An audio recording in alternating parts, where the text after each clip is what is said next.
আমাদের কারোরই জীবনের কোনো গ্যারান্টি নেই যে কালকে সকালে সূর্যোদয় আমরা দেখতে পারবো কিনা, কিন্তু তবুও আমরা কালকের আশায় থাকি এবং কালকে কি করব সেটা আগে থেকেই ভেবে রাখি। Hello and welcome to AST story. একটা ট্রেন দুরন্ত গতিতে ছুটে চলেছে।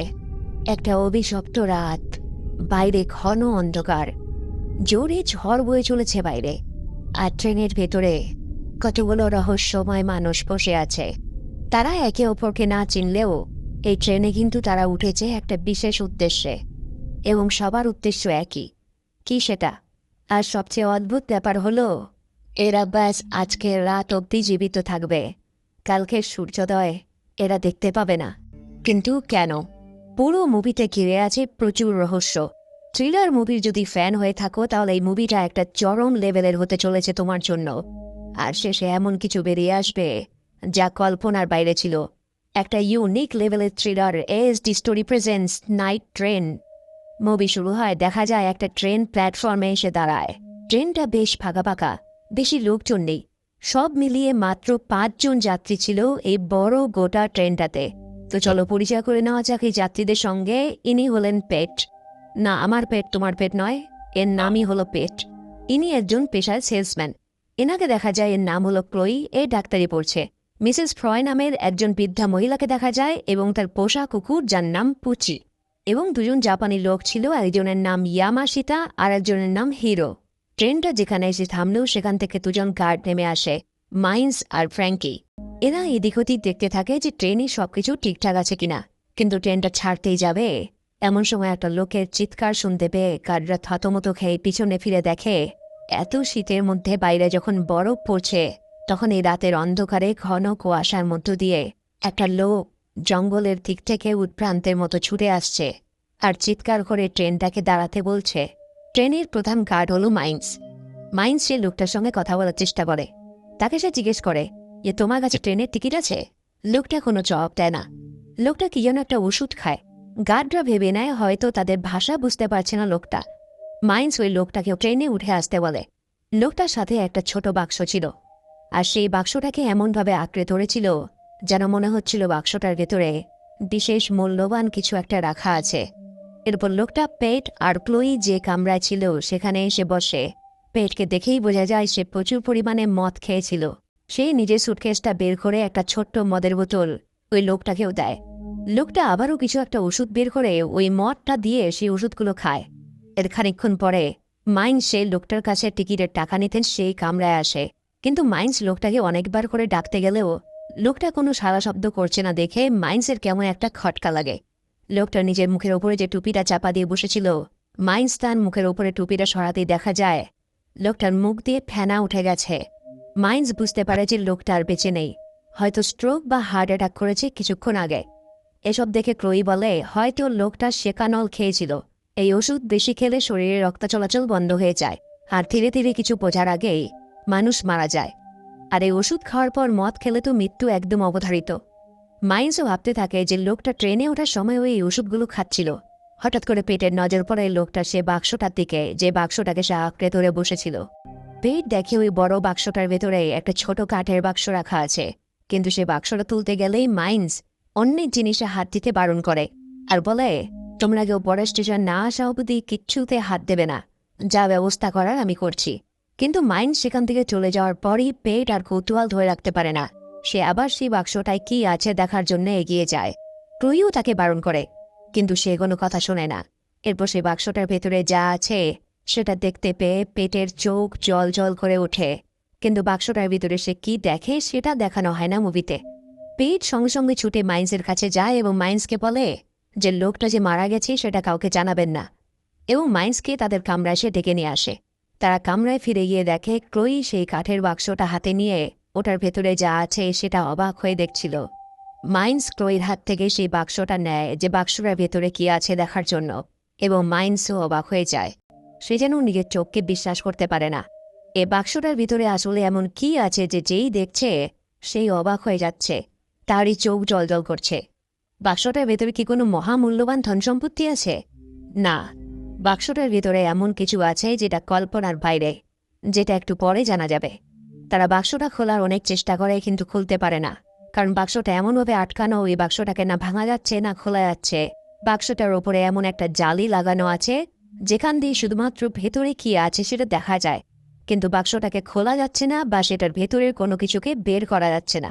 মাইন্সের একসময় মনে হয় যে ট্রেনের কোনো যাত্রীর জিনিস এরকম করে নাড়াঘাটা করলে সে হয়তো ফেসে যেতে পারে, কারণ পেট আর ক্রোই প্যাসেঞ্জার, তারা একটু পরে তাদের স্টেশনের নেমে যাবে। কিন্তু মাইন্স হল এই ট্রেনের প্রধান গার্ড। কিছু উল্টাপাল্টা হলে প্রথমে মাইন্সের ওপরে এসেই দোষটা পড়বে, কিন্তু পেট মাইন্সকে অনেক করে বোঝানোর চেষ্টা করে এই বাক্সতে যা আছে সেটা নেওয়ার জন্য, কিন্তু মাইন্স রাজি হয় না। এই সময় ক্লোই বলে ওঠে, সে বুদ্ধি লাগিয়ে বলে, দেখুন লোকটা কিন্তু কোনো টিকিটই কাটেনি, সুতরাং লোকটা যেই ট্রেনে উঠেছিল তার কোনো প্রমাণ নেই, আর তাই কেউ কোনো কিছু বোঝার আগেই যা করার করতে হবে। ক্লোই মাথা খাটিয়ে একটা বুদ্ধি বার করে বলে, আর কিছুক্ষণের মধ্যেই পরের স্টেশন আসবে, এবং পরের স্টেশন আসার আগে আমরা স্টারজেন নদীর ওপর দিক দিয়ে ক্রস করব। নদীটা অনেকটাই বড়, আর যেহেতু নদীটা অনেকটাই বড় সুতরাং সেই নদীর জল পুরোপুরি বরফ হয়ে যায়নি। সুতরাং আমরা যদি কোনোভাবে লোকটাকে ওই নদীতে ফেলে দিতে পারি তাহলে আর কোনো প্রমাণই থাকলো না যে লোকটা ট্রেনে উঠেছিল, কারণ লোকটা তো টিকিটই কাটেনি, তার কোনো রেকর্ডই নেই। এবং নদীর জল বরফ হওয়ার সাথে সাথে সেই লোকটার শরীরও সেই জলের মধ্যে বরফের মধ্যে জমে যাবে, আর যতদিনে লোকটার লাশ পাওয়া যাবে ততদিনে লাশটা চেনার মতো অবস্থায় থাকবে না।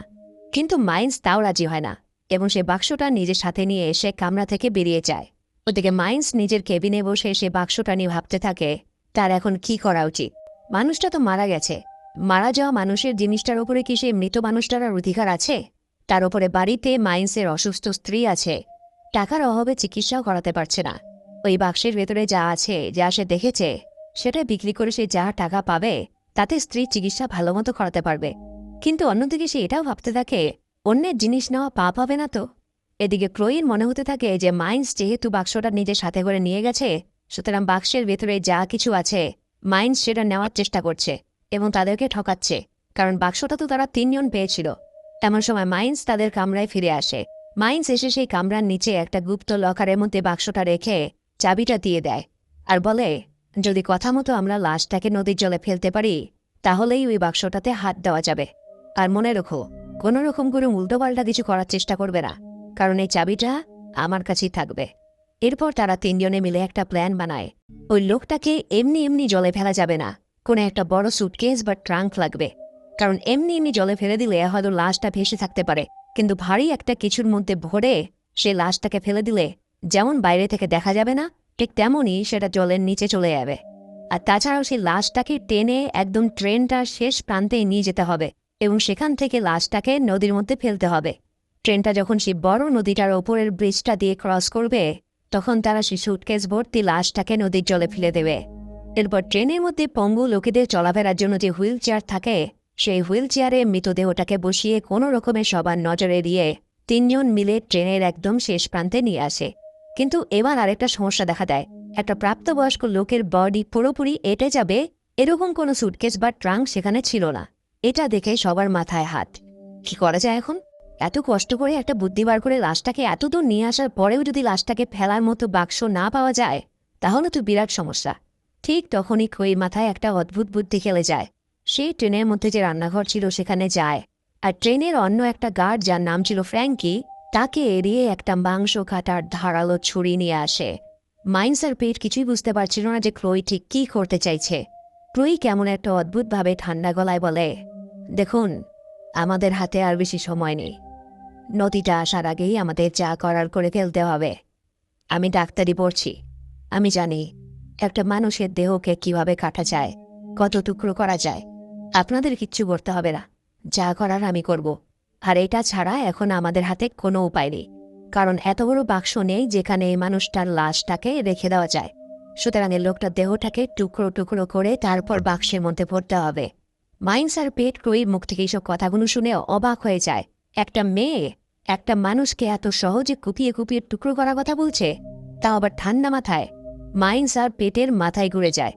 সে ক্রোইকে বারণ করে, কিন্তু কেউ কিছু বোঝার আগেই ক্রোই সেই মাংস কাটার ছুরিটা দিয়ে লোকটার গলায় এক কোপ বসিয়ে দেয়। গলা দিয়ে কলকল করে রক্ত পড়ে এবং মাইন্সের দিকে তাকিয়ে সে ঠান্ডা স্বরে বলে, এবার কি করবে মাইন্স? আমি তো লোকটার গলায় ছুরি বসিয়ে দিলাম, অনেক রক্ত বেরোচ্ছে, পুলিশ ডাকবে? ডাকো, পুলিশকে কি উত্তর দেবে? লোকটার সাথে কে এরকম করলো? পুলিশ কিন্তু অত কিছু দেখবে না, কারণ তুমি তো এই ট্রেনটার প্রধান গার্ড, তোমার ওপরেই তো ট্রেনটা রক্ষা করার দায়িত্ব ছিল, তাই না? সুতরাং তুমি অ্যারেস্ট হয়ে যাবে, আর বাক্সটা হাতছাড়া হয়ে যাবে। তাই এখন থেকে আমি যা বলছি সেটাই শোনো, আর সেটা শোনা ছাড়া এমনিতেও তোমার কাছে কোনো উপায়ও নেই। লোকটার শরীরটা টুকরো টুকরো করে নদীতে ফেলে দেওয়া ছাড়া আর কোনো উপায়ও ছিল না তাদের কাছে। ক্লোই সেই লাশটাকে কাটতে শুরু করে, একদম শান্তভাবে। কামরার একপাশে দাঁড়িয়ে ক্লোইকে ওইভাবে লোকটাকে কোপাতে দেখে মাইন্স পাথরের মতো হয়ে যায়। মাইন্সের এত বছরের চাকরি জীবনে অনেক খারাপ অভিজ্ঞতা হয়েছে, কিন্তু একটা অল্পবয়স্ক মেয়ে এরকম ঠান্ডা মাথায় চোখের সামনে একজন মানুষকে পিস পিস করে কাটছে, এটা দেখে মাইন্স স্তব্ধ হয়ে যায়। এরই মধ্যে ক্লোই লাশটা থেকে ধর হাত পা আলাদা করে বাক্সের মধ্যে ভরে ফেলে। চারদিকে যা রক্ত পড়ছিল সেসব কিছু পেট পরিষ্কার করে। এরপর মাইন্স আর পিট ট্রেনের পেছনের দরজা দিয়ে সে লাশের টুকরো ভর্তি ভারী সুটকেসটা নিয়ে ট্রেনের বাইরে বেরোয়, কিন্তু ক্লোই কামরার ভেতরেই দাঁড়িয়ে থাকে। স্টারজের নদীর ওপরের ব্রিজটা দিয়ে যখন ট্রেনটা যাচ্ছিল তখন অনেক কষ্টে কোনোভাবে টেনে হিচড়ে সে বাক্সটাকে ট্রেন থেকে নদীর জলে ফেলে দেয় ওরা। কিন্তু ঠিক তখনই ক্লোই দেখে কেউ যেন সেই কামরার দরজা খুলে ভেতরে আসছে। সেই সবাইকে লুকিয়ে পড়তে বলে। দেখা যায় ট্রেনের শেষ প্রান্তের কামরায় যেহেতু সব জিনিসপত্র রাখা হতো, তাই কিছু জিনিস রাখতে সেখানে ঢুকে আসে ফ্র্যাঙ্কি। ফ্র্যাঙ্কি দেখে ট্রেনের এক্সিট গেটটা হা করে খোলা। সে কিছুই বুঝতে পারে না। ফ্র্যাঙ্কি একটু এগিয়ে গিয়ে দেখে বাইরে কেউ আছে কিনা, আর ক্লোই এর মধ্যে জামা কাপড়ের আড়ালে লুকিয়েছিল, এবং এই ফাঁকে সে কামরা থেকে বেরিয়ে যায়। তবে হাড় কাঁপানো ঠান্ডায় তা আবার বাইরে বরফের ঝড় উঠেছে। এইসবের মধ্যে সেই ভারী সুটকেসটা নদীতে ফেলতে গিয়ে মাইন্স আর পেট দুজনে একদম কাহিল অবস্থা হয়ে পড়ে। তারা আর কোথাও যেতে পারে না, তাই দরজার আড়ালেই তারা দুজন লুকিয়ে পড়ে। ফ্র্যাঙ্কি কিছু দেখতে না পেয়ে দরজাটা তালা দিয়ে দেয়, এমনকি যাতে কেউ সেখানে আর আসতেই না পারে সেই জন্য সে কামরা থেকে বেরিয়ে সেখানকার দরজার মধ্যেও তালা দিয়ে দেয়। আর অন্যদিকে দেখা যায় শীতের রাতে চলন্ত ট্রেনের বাইরে খোলা জায়গায় দাঁড়িয়ে মাইন্স, বিশেষ করে পেটের অবস্থা ভীষণ খারাপ হয়ে যায়। ওই বরফের ঝড়ে তারা প্রায় বরফে জমে যাওয়ার মতো অবস্থা হয়ে যায়। তবে ক্লোই যেহেতু কামরা থেকে বেরিয়ে আসতে পেরেছিল, তাই সে ফ্র্যাঙ্কির অন্যমনস্কতার সুযোগ নিয়ে সেই চাবির গোছাটা চুরি করে নেয় এবং দৌড়ে সেই কামরার দরজা খুলে ভেতরে ঢুকে ওই এক্সিটের দরজাটা খুলতেই যাবে। এমন সময় ক্লোইর চোখ যায় তাদের কামরার নিচে যে লকারে মাইন্স ওই বাক্সটা রেখেছে সেই লকারের চাবিটার দিকে। দরজাটা না খুলে ক্লোই সেখানে দাঁড়িয়ে ভাবতে থাকে। তার মনের মধ্যে চিন্তাভাবনাগুলো পাল্টাতে থাকে, কারণ চাবিটা এখন তার কাছে, আর বাইরে যা ঠান্ডা তাতে বেশিক্ষণ ওই দুজন মানুষ বেঁচে থাকতেও পারবে না।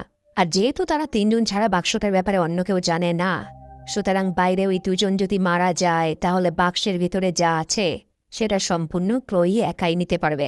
এটিকে মাইন্স আর পেট বুঝতে পারে যে ক্লোই তাদেরকে বাইরে বের করার জন্য কিছুই করছে না, তাই মাইন্স পেটকে ওখানেই অপেক্ষা করতে বলে ট্রেনের ওপরে থাকা একটা জরুরি দরজা দিয়ে ট্রেনের ভেতরে ঢুকে আসে, এবং ক্লোই তখন সেই জায়গাতেই কামরার দিকে ফিরে যাচ্ছিল। সে মাইন্সকে ওইভাবে ভিতরে আসতে দেখে হচকুচিয়ে যায়।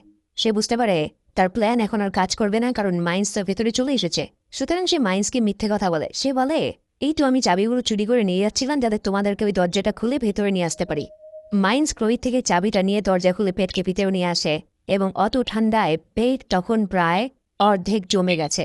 পেটের ক্লোই তাদের আগের কামরায় ফিরে আসার কিছুক্ষণ পর মাইন্স বিভিন্ন যন্ত্রপাতি সেখানে নিয়ে আসে এবং সেই কাঠের বাক্সটাকে আবার খোলার চেষ্টা করে। তবে অনেক চেষ্টা করেও সেই বাক্সটা তারা কিছুতেই ভাঙতে পারে না। এসব করতে করতে পরে স্টেশনে এসে ট্রেনটা দাঁড়ায়, আর এই স্টেশনে ক্লোই নেমে যাওয়ার কথা ছিল, কিন্তু কথায় বলে লোভ অতি খারাপ জিনিস। ক্লোই বলে, বাক্সের ভেতরে যেটা আছে সেটা সমান সমান ভাগ না হওয়া পর্যন্ত আমি কোনো স্টেশনে নামব না। যেহেতু স্টেশনে ট্রেনটা থেমেছিল সেজন্য মাইন্স কামরার নিচের লকারে আবার সে বাক্সটাকে রেখে ট্রেন থেকে নামে, কারণ সে ট্রেনের প্রধান গার্ড। সুতরাং কোনো স্টেশনে ট্রেন থামলে তাকে ট্রেনটার এদিক ওদিক দেখাদেখি করতে হয়, তার দায়িত্বের মধ্যে পড়ে। ওদিকে কথায় কথায় পেটকে ক্লোই জানায় যে সে আর পুরনো জীবনে ফিরে যেতে চায় না। এখনও অবধি তার সারা জীবন তার মা বাবার কথা মতো চলেছে, কিন্তু এবার সে নিজের মতো করে নিজের জীবনটাকে বাঁচতে চায়। পেট জানায় যে বাক্সতে যা আছে সেটা বিক্রি করার পরে যে টাকাটা সে ভাগে পাবে, সেই টাকাটা দিয়ে সে মার্কেসেস দ্বীপের মতো একটা জায়গায় সমুদ্রের পাড়ে একটা বাড়ি কিনবে। তাদের এই কথাগুলো শুনে বোঝা যায় তাদের জীবনে তারা যা পায়নি সেটা পাওয়ার জন্য তারা মরিয়া হয়ে উঠেছে, এবং তার জন্য তারা যা খুশি তা করতে পারে। কেউ নিজের চাকরি ক্ষেত্রে সফলতা পায়নি, কেউ অন্য কোনো সমস্যায় ভুগছে, কারো স্ত্রী অসুস্থ, এক একজনের এক একটা চাওয়া পাওয়া। অন্যদিকে দেখা যায় ট্রেনটা ছাড়ার কিছুক্ষণ আগে মিস্টার গ্যাটম্যান নামে আরেকজন লোক এসে মাইন্সের কাছে ট্রেনের টিকিট কাটে আর জিজ্ঞাসা করে, আচ্ছা, আগের স্টেশন থেকে বেটে খাটো কোনো লোক কি ট্রেনে উঠেছিল? ওর নাম মিস্টার কায়রো। আসলে উনি আমার ভালো বন্ধু। আজ ওর সাথে একটা জরুরি কারণে দেখা করার কথা। মাইন্স কিন্তু পরিষ্কার বুঝতে পারে ওই লোকটা, যার দেহটা ক্লোইক পিস পিস করে কেটেছে এবং যাকে তারা সেই নদীর মধ্যে ছুঁড়ে ফেলে দিয়েছে, সেই লোকটার কথাই জিজ্ঞেস করছে এই লোকটা। আর সেই মৃত মানুষটার নামই হলো মিস্টার কায়রো। মাইন্স গ্যাটম্যানকে বলে, না, আমি এরকম কাউকে ট্রেনে উঠতে দেখিনি। কিন্তু গ্যাটম্যান তার কথা মানতে রাজি হয় না। সে বলে, আমি জানি মিস্টার কায়রো এই ট্রেনেই আছে, এবং নিজের চোখে দেখার জন্য সে ট্রেনে উঠে পড়ে। ট্রেনে মাইন্স, পেট আর ক্রুই ছাড়াও মিস্টার কায়রোকে আরও দুজন দেখেছিল, একজন ফ্র্যাঙ্কি আর 2 নম্বর হলো মিসেস ফ্রয়। যখন মাইন্সরা কায়রোকে নদীতে ফেলার জন্য নিয়ে যাচ্ছিল, ঠিক সেই সময় তারা দেখেছিল। ট্রেনে উঠে ফ্র্যাঙ্কি আর মিসেস ফ্রয়ের কথা শুনে গাটম্যান পরিষ্কার বুঝতে পারে যে মাইন্স তাকে মিথ্যা কথা বলেছে, অর্থাৎ মিস্টার কায়রো এই ট্রেনেই ছিল।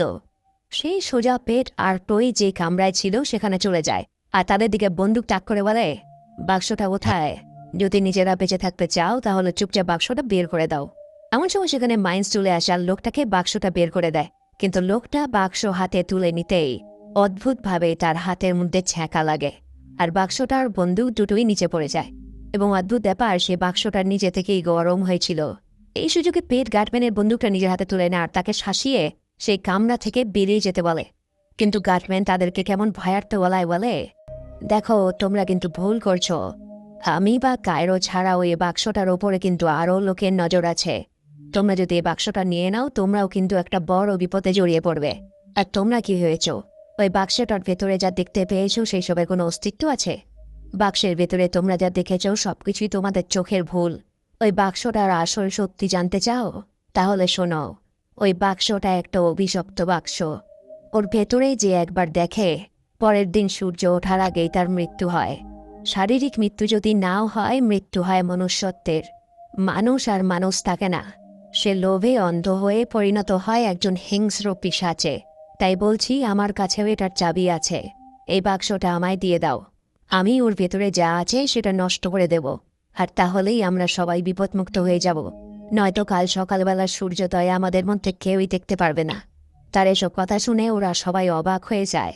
কিন্তু কথায় বলে, লোভ যখন পেয়ে বসে তখন চোখ অন্ধ হয়ে যায়। তাই পেট তার কোনো কথাই বিশ্বাস করে না। সে ওই বাক্সের ভেতরে যা দেখেছে সেটা নেওয়ার জন্য মরিয়া হয়ে উঠেছে। এমন সময় গাটম্যানের সঙ্গে হাতাহাতি করতে গিয়ে পেটের হাত দিয়ে কোনো রকমে বন্দুক থেকে একটা গুলি চলে যায় আর গাটম্যানের বা চোখে গিয়ে গুলিটা লাগে। গাটম্যান মারা যায়। পেট কিন্তু সত্যি এভাবে লোকটাকে গুলি করে খুন করতে চায়নি, কিন্তু গুলিটা ভুলবশত চলে গেছে। পেট প্রচণ্ড ঘাবড়ে যায়। এরপর ক্রুইও সে বাক্সটা নিতে গিয়ে দেখে যে বাক্সটা এতটাই গরম হয়ে গেছে যে তাতে হাত দেওয়া যাচ্ছে না। ঠিক সেই সময় মাইন্সের কাছে খবর আসে যে কোনো একটা কারণে তাকে G20 করতে হবে। এবার G20 কাকে বলে? G20 কথার অর্থ হলো ট্রেন সাধারণত স্টেশনেই দাঁড়ায়, কিন্তু কোনো বিশেষ কারণ দেখা দিলে ট্রেন স্টেশন ছাড়াও অন্য জায়গায় ট্রেনকে দাঁড় করিয়ে দেওয়া হয়। এটাকে রেলওয়ের ভাষায় G20 বলা হয়। তখন একটা বিশেষ কারণে ট্রেনটাকে সেখানেই থামাতে হবে যেই জায়গায় তারা ছিল। এটা শুনে মাইন্স জানলা দিয়ে দেখে যে বাইরের রাস্তা দিয়ে ট্রেনটাকে ধরার জন্য একটা পুলিশের গাড়ি দ্রুত বেগে ছুটে আসছে।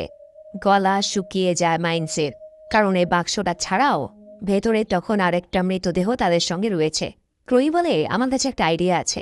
এই সময় গাটম্যানের বলা শেষ কথাগুলো ভেবে মাইন্সের ভয় হতে থাকে, যদি সত্যিই সূর্যাস্তের আগে তাদের সবার মৃত্যু হয়।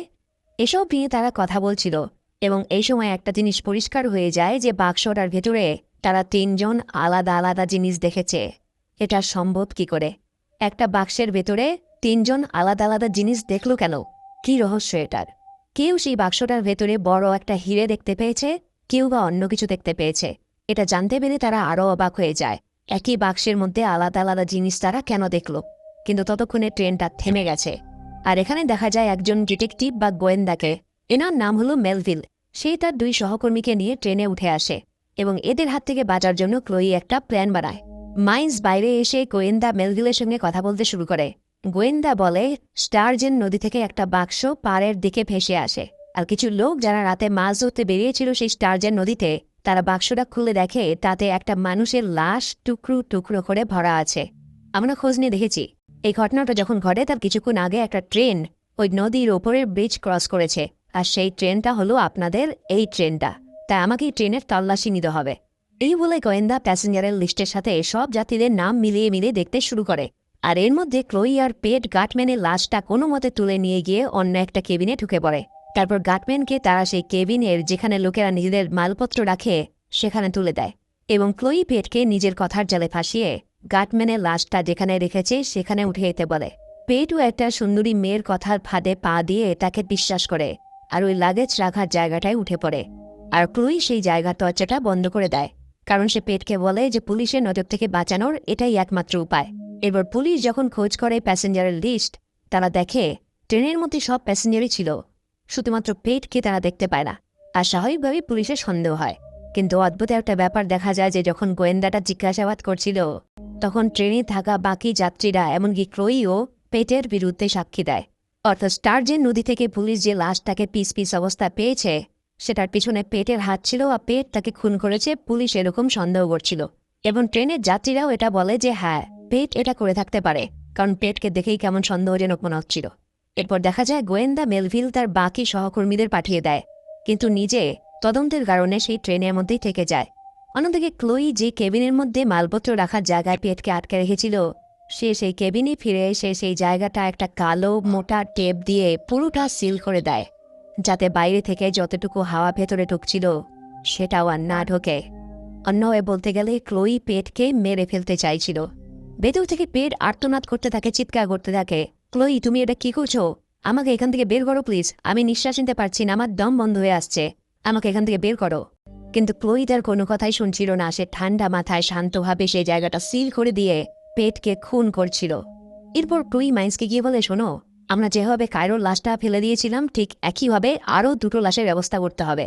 হ্যাঁ, যদিও পিট এখনো মারা যায়নি, তবে ওর বেশিক্ষণ বেঁচে থাকতেও পারবে না। আর দেখো, আমি যা করছি ভেবেচিন্তে করছি। গোয়েন্দা সন্দেহ হয়ে গেছিল পেটের ওপরে, এবং পেটকে যদি গোয়েন্দা ধরে নিয়ে যেত তাহলে আমরাও ফেসে যেতাম। তার থেকে এই ভালো পেট আর দুনিয়াতে বেঁচেই না থাকুক। আর গোয়েন্দা যেহেতু স্টারজেন নদীতে পাওয়া সেই লাশটার জন্য পেটকে সন্দেহ করছে, সুতরাং পেটকে যদি গোয়েন্দারা খুঁজে না পায় তাহলে এই কেসটা তারা বন্ধ করে দেবে। আর এই বাক্সের ভেতরে যা আছে তার ভাগিদার শুধুমাত্র আমি আর তুমি। মাইন্স ক্রোয়ের মুখ থেকে এই কথাগুলো শুনে বুঝতে পারে যে ক্রোই সম্পূর্ণভাবে অন্ধ হয়ে গেছে লোভে। ক্রোই নিজেও জানে না সে কি করছে। আর ওদিকে কেভিনের ভেতরে পেট নিঃশ্বাস নিতে না পেরে তার শরীর একটু একটু করে শিথিল হয়ে যায়। মাইন্স এই ঘটনাগুলোকে মেনে নিতে পারছিল না, যেগুলো ক্রোই একটার পর একটা করে যাচ্ছিল। মাইন্স দৌড়ে গিয়ে সেই লাগেজ রাখার জায়গাটা খুলে দেয়, কিন্তু ততক্ষণে অক্সিজেনের অভাবে নিঃশ্বাস বন্ধ হয়ে পেট মারা গেছে। ওদিকে গোয়েন্দা মেলভিল মাইন্সকে ওইভাবে কেবিনের দিকে দৌড়ে আসতে দেখে তার সন্দেহ হয়, তাই সে মাইলসের পেছনে পেছনে সেখানে চলে আসে আর কেবিনের ভেতরে দেখে 2টো লাশ। লাশ দেখে গোয়েন্দা ভেবে নেয় যে মাইলসই হলো আসল দোষী। সে মাইলসকে অ্যারেস্টই করতে যাবে, এমন সময় ক্লোই পেছন থেকে একটা ছুচলো জিনিস দিয়ে মেলভিনের গলায় সোজা ঢুকিয়ে দেয় এবং মেলভিনকেও সে খুন করে। এইভাবে ক্লোইকে একের পর এক খুন করতে দেখে মাইলসের পায়ের তলা থেকে মাটি সরে যায়। কতটুকু বা বয়স হবে মেয়েটার, একটার পর একটা ঠান্ডা মাথায় মানুষ মেরেই যাচ্ছে। সে বুঝতে পারে গাটম্যান মরে যাওয়ার সময় যে কথাগুলো বলে গেছিল তার একটা কথাও ভুল নয়। ওই বাক্সের ভেতরে কেউ একবার চোখ দিয়ে দেখে নিলে তার ভেতর থেকে মনুষ্যত্ব নষ্ট হয়ে যায়, সে হিংস্র পিশাচ হয়ে ওঠে। মাইন্সের তখন মনে হয় ওই বাক্সটা খুলে যা আছে সেটা নষ্ট করতে না পারলে হয়তো সূর্যোদয়ের আগে আমরা সবাই মারা যাব। আর সে মরতে চায় না। তবে ক্রোইকে দেখা যায় সে মেলভিলের বন্দুকটা তুলে নেয় আর মাইন্সকে ভয় দেখিয়ে সে আগের কামরায় নিয়ে যায় আর লকারটা খুলে বাক্সটা বের করিতে বলে। কিন্তু লকার খুলে তারা দেখে যে বাক্সটা আর সেখানে নেই। এরপর ক্লোই হাত থেকে মাইলস কোনো মতে পালিয়ে সেখান থেকে বেরিয়ে আসে আর ক্লোইকে সেখানেই লক করে দেয় যাতে সে এই ট্রেনের মধ্যে আর কাউকে মারতে না পারে। মাইন্স পরিষ্কার বুঝতে পারে যে নিশ্চয়ই ফ্র্যাঙ্কি সেই বাক্সটা নিয়েছে, কারণ ট্রেনের মধ্যে মাইন্স ছাড়া একমাত্র ফ্র্যাঙ্কির কাছেই সব জায়গার চাবি আছে। তাই সে ফ্র্যাঙ্কির কাছে গিয়ে তাকে অনেক বোঝানোর চেষ্টা করে, কিন্তু ফ্র্যাঙ্কি কিছুতেই সেই বাক্সটা ফেরত দিতে রাজি নয়, কারণ সে বাক্সটা তাকেও বশ করে নিয়েছে। সে বাক্সের মধ্যে অনেকটা সোনা দেখতে পেয়েছে। এই সময় ক্লোই এসে ফ্র্যাঙ্কিকেও গুলি করে দেয়।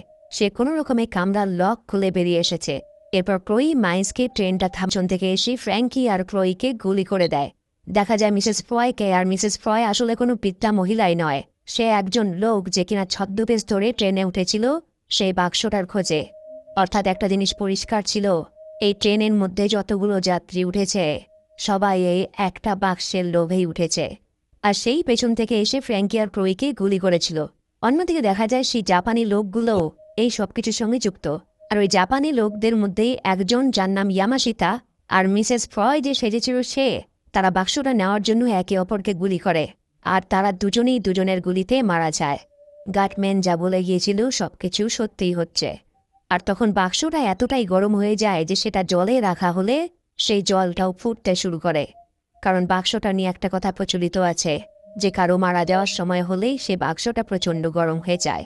আর মনে করে দেখো, বাক্সটা যখন যখন গরম হয়েছে তখন তখনই কেউ না কেউ মারা গেছে। হিরো নামে আরেকজন যে জাপানি লোক ছিল, সেই বাক্সটা নেওয়ার চেষ্টা করলে ক্লোই কোনো রকমে উঠে তাকে গুলি করে দেয়। একটু আগে মিসেস ফ্রয় ছদ্মবেশ ধরা যে লোকটা ক্লোইকে গুলি করেছিল, সেই গুলিতে ক্লোই মারা যায়নি। এবং মাইন্স ভেবে নেয় যে করেই হোক ওই বাক্সটা খুলে তার ভেতরে জিনিসটা নষ্ট করতেই হবে, কারণ সে মরতে চায় না। সে ক্লোইর মাথায় একটা রড দিয়ে আঘাত করে আর অজ্ঞান করে দেয় ক্লোইকে, এবং সে বাক্সটা নিয়ে সেখান থেকে চলে যায়। তারপর গাটম্যানের মৃতদেহের কাছে গিয়ে তার আঙুলের মধ্যে থেকে একটা আংটির মতো দেখতে চাবিটা মাইন্স খুঁজে পায়। ইতিমধ্যে দেখা যায় ক্লোইর জ্ঞান ফিরে আসে।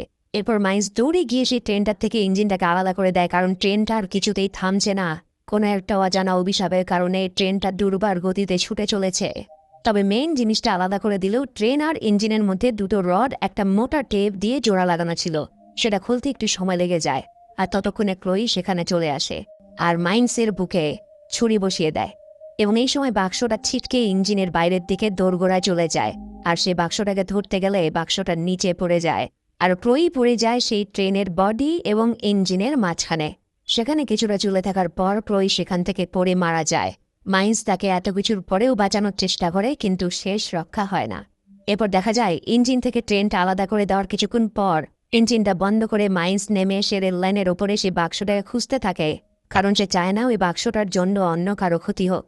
এরপর বাক্সটা খুঁজে পাওয়ার পর সেই চাবিটা দিয়ে সে বাক্সটাকে খোলে এবং উল্টো দিক থেকে একটা ট্রেন আসছে দেখে মাইন্স সেই বাক্সটাকে রেল লাইনের ওপরে রেখে দেয় আর বলে, শেষ অবধি আমি তোমাকে হারিয়ে দিতে পেরেছি, তুমি আমার মৃত্যুর কারণ হতে পারোনি। তবে সেই সময় পুচি নামে সেই কুকুরটা, যে কিনা মিসেস ফ্রয় নামে যে লোকটা সেজেছিল তার সঙ্গে উঠেছিল, সেই কুকুরটা এসে বাক্সটাকে ধাক্কা দিয়ে নিচে ফেলে দেয় আর ট্রেনের তলায় সেই কুকুরটা পড়ে মারা যায়। বাক্সটা আবার বন্ধ হয়ে যায় আর পরের দিন সূর্য ওঠার আগে মাইন্সও মারা যায়। মুভির শেষ দৃশ্যে দেখা যায় পরের দিন সকালে একটা বাচ্চা ওই বাক্সটাকে খুঁড়িয়ে পায় এবং সেই বাচ্চাটাও কৌতূহলবশত সেই বাক্সটার ভেতরে তাকায় এবং কি আছে সেটা দেখে খিলখিল করে হেসে ওঠে।